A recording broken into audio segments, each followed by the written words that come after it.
So this is a Sterling Eccles 560. Going to take you around the van and show you how it works.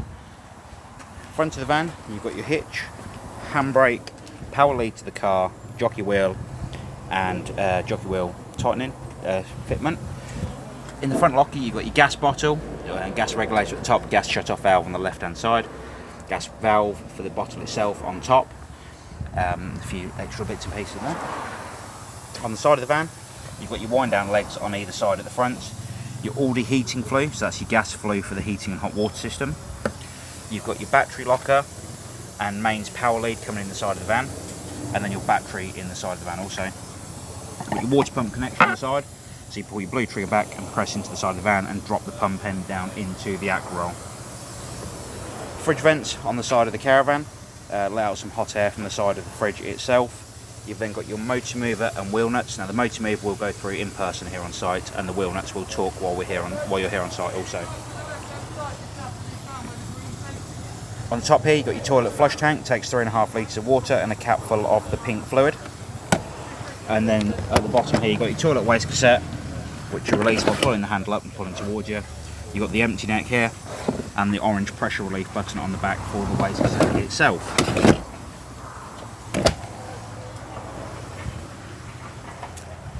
On the back of the van, on either side, you've got your wind down legs, as you can see. And again, we'll demonstrate those while you're here on site. You've got your wheels and motor mover again. 230 power outlet to the awning, for instance. Gas point on the front of the van for barbecue connection. Under seat storage for the front of the van. And then your wind down legs on either side at the front also. Going inside of the van, above the door we have the main control panel. So you've got power on, hit the power button, the power will come on. You've got your internal awning light and your internal lights on the two buttons here. You will have some options to go through, so for instance when it's on dimmer just here, you'll be able to change the brightness of the lights above the front cabinets. I'm just going to turn that radio off. We don't need that playing at the moment. Sorry, let me go back to that. So the dimming lights above the cabinet, you can adjust by pressing, when it says dimmer level at the bottom, you can press the middle button here, and it'll allow you to adjust the brightness of the lights, which you'll see change. As you can see now, going down duller. Can't see it as well on video, as I'm sure you can probably appreciate. So to fill the water system on this van, underneath the front seat on the right hand side, we'll find the drain down valve. So the yellow drain down valve needs to be parallel with the floor before you try and fill the water system. And if you want to drain the water system, you'll put it upright so it's pointing at the bottom of the seat itself. Also underneath this seat on the far side, you've got your main control box for the caravan essentially. So you've got your heating hot water output on the end here, which we're actually going to turn on, so it's ready for you. You've got your charger, system shutdown in the corner, 12 volt fuse at the back, and then your 240 trip switches at the front. So to fill the water system, as I said, you're going to put the drain down valve into the flat position, so it's parallel with the floor. Come over to each tap on the caravan. Open up the taps on the hot side, on the sink in the kitchen, the sink in the bathroom, and the sink in the shower itself. So you'll open all these taps up on the hot side, so they are trying to run the hot side of the water only to start with. And then you'll come to the control panel above the door and hit the water pump button just here. In a second you'll notice water will start running out of each tap on the caravan. Now when the water is running continuously through the taps, to start with it's going to spit and splatter, I'm sure you can appreciate when there's no water in the system. You can then shut off each tap on the water system, and then you can start thinking about warming your heating and start warming your water on board the caravan. So the control panel above the door is the control panel for the heating and hot water. You'll press the power button just here, and the Aldi control panel will come up. You can press once the screen has come up, you get the power symbol in the top right hand corner to let you know power is coming into the van. You've also then got your room temperature just below that. We've got the menu button, so you can control the temperature of the internal van. So once you've got power on, you can control the heating inside the van on the top button just here. Up all the way up to 20 degrees. Below that then you've got your water temperature, you've got water on and water boost. And then below that, you've got your power supply coming into the van. So if you've had Truma heating before, you used to have 500,000, 2,000 watts. You've now got 1, 2, and 3 kilowatts. Here on site, we can only run a maximum of 1 kilowatt. Turn the hot water off for now. If you want to run the heating and hot water on gas, very simple to do. Hit the gas button at the bottom here, and that will ignite the gas system on gas.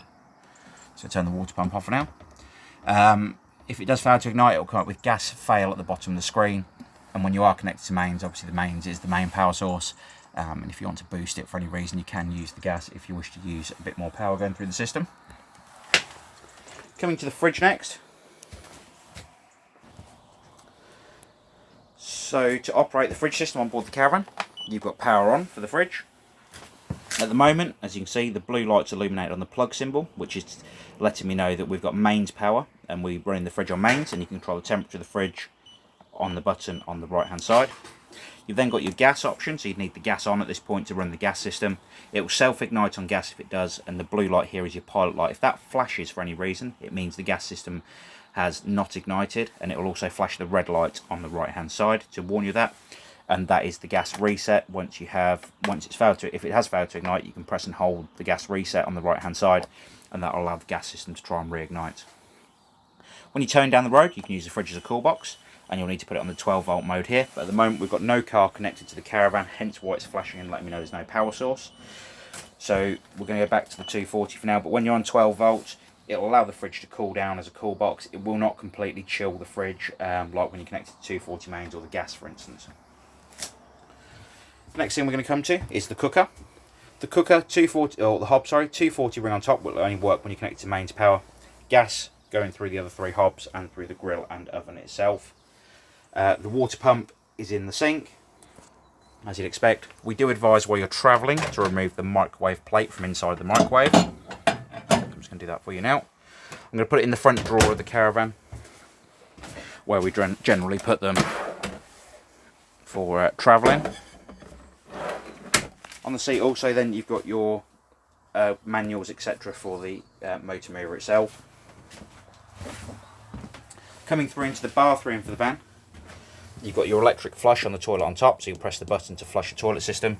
You've then got your full indicator light for the toilet cassette in the outside of the van, and you've got your grey waste handle at the bottom here, which you can push across to allow the waste to go through into the cassette itself for the toilet.